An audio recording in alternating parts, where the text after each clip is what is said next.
እመቤቴ የነገርኩሽን አድራሽን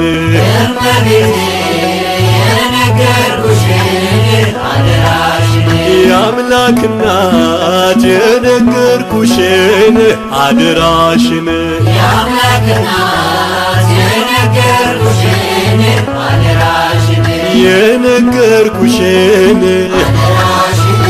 የነገርኩሽን ዘንድሮም አልቀር ግሸን እመጣለሁ ደጅሽን ስምና ናናግርሻለሁ ጉልበቴን ቢፈትን ያንባሰል ዳገት ናልቀርም በፍጹም ናለብኝ ስለት